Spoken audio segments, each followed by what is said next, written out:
오늘 본문은 예레미야 26장 말씀입니다. 오늘부터 살펴볼 예레미야 26장부터 29장까지의 말씀은 이 예레미야 선지자가 하나님으로부터 부여받은 이 심판 설교의 예언을 함으로써 이 현실 속에서 겪게 되는 다양한 갈등들을 말씀해주고 있습니다.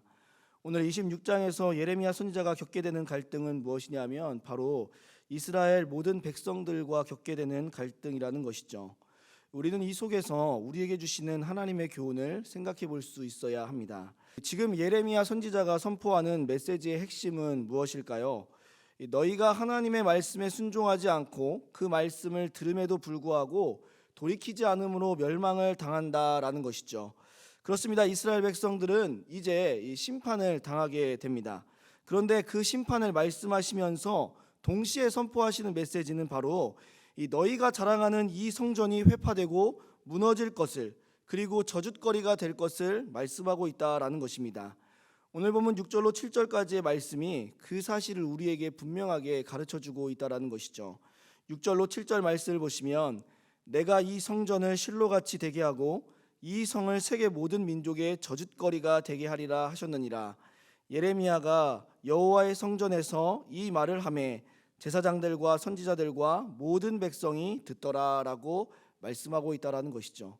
지금 여호와의 성전에서 예레미야 선지자는 모든 이스라엘 백성들과 제사장들과 선지자들에게 이 성전이 회파될 것을, 그리고 이 성읍이 저주거리가 될 것을 분명하게 말씀하고 있다라는 것이죠. 여러분, 실로가 어떠한 의미를 가지고 있을까요? 실로는 여호와의 성전이 있기 전에 이 하나님의 임재의 상징이었던 언약궤가 있었던 장소였습니다. 그런데 이 언약궤가 있었던 장소를 하나님께서는 블레셋 민족을 통하여서 완전히 파멸하셨다라는 것을 성경에서는 기록하고 있다라는 것이죠. 그리고 그 이후에 실로를 다시 건축하였지만 또다시 파괴되었다라는 사실이죠.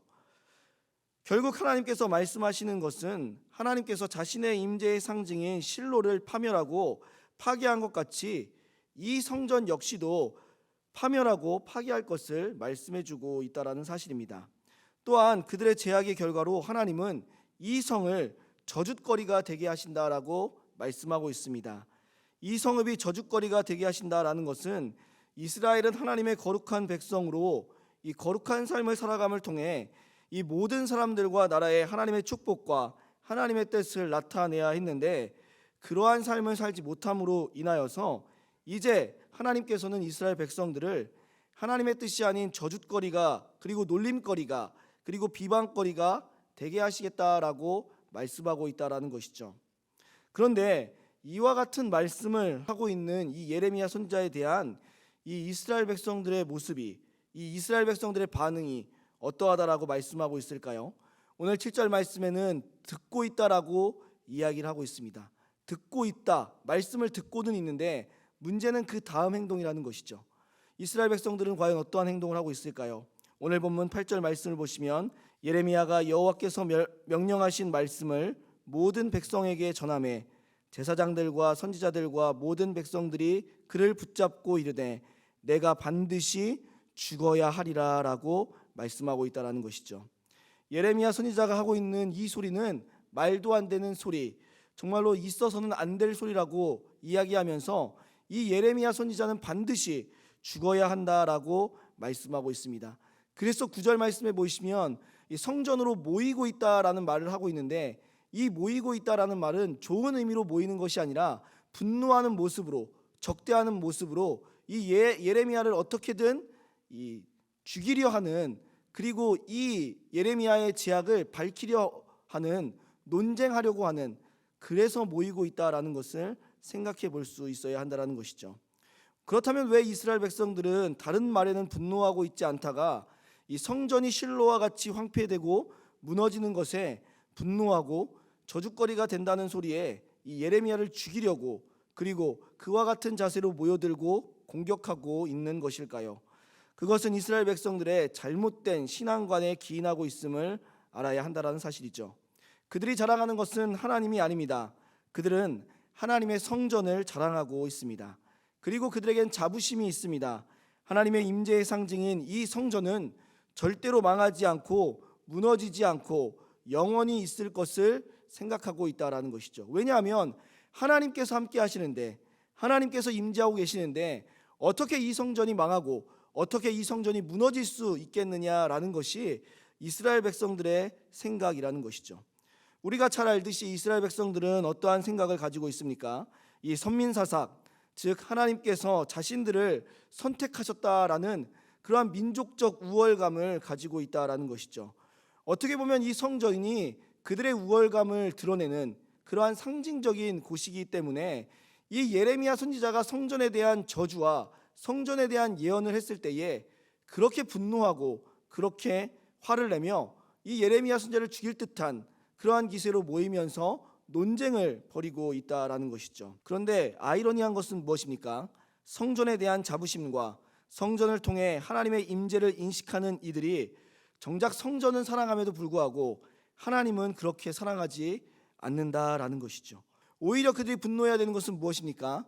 자신이 그렇게 살지 못함에 대해서 분노하고 그것에 살지 못함에 대해서 회개하며 철저히 하나님께로 돌이키는 삶의 자세를 보여야 하면은 전혀 아랑곳하지 않고 오히려 성전이 무너진다라는 그 말에 분노하고 노여워하고 있는 이 모습을 통해 우리는 이스라엘 백성들의 잘못된 신앙관을 살펴볼 수 있다라는 것이죠. 우리 역시도 이러한 잘못된 신앙관으로 살아가고 있지는 않은지를 곰곰이 살펴보아야 한다라는 것입니다.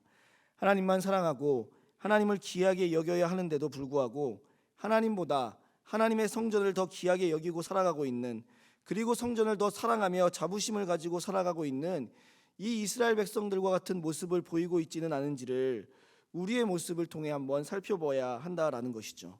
사랑하는 성도님들, 중요한 사실은 우리가 믿고 신뢰하는 분은, 우리가 사랑하고 우리가 집중해야 하는 분은 오직 하나님 한 분뿐이라는 사실을 기억해야 합니다. 다른 모든 것들은 우리가 하나님께 나아가는데 도움을 주는 도구이지 그것이 본질이 될 수 없음을 우리는 잘 알아야 한다라는 것입니다. 그런데 우리도 이러한 본질을 놓치고 다른 것에 의미를 부여하며 하나님께 나아가고 있는 이스라엘 백성들처럼 어리석은 신앙관을 가지고 있지는 않은지 우리의 모습을 살펴보아야 한다라는 것이죠.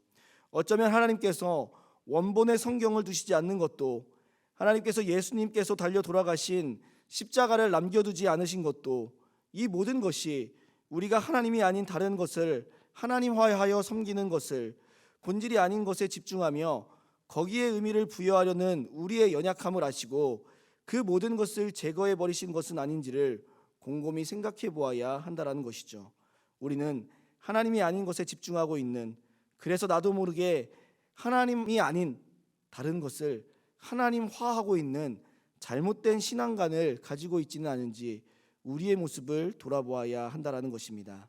사랑하는 우리 성도님들, 우리가 믿고 신뢰할 분은 오직 하나님뿐이심을 기억하셔야 합니다.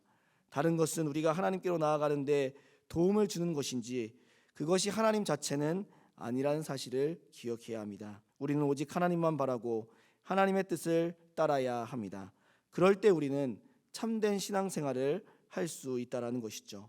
오늘도 하나님이 우리의 삶에 가장 중요한 분이심을 고백하시고 내 안에 하나님보다 더 의미를 부여하고 있는 것은 없는지를 살펴보실 수 있는, 그래서 더 하나님을 사랑하고 더 하나님께 집중할 수 있는 우리 모든 성도님들의 삶이 되시기를 주님의 이름으로 소원합니다.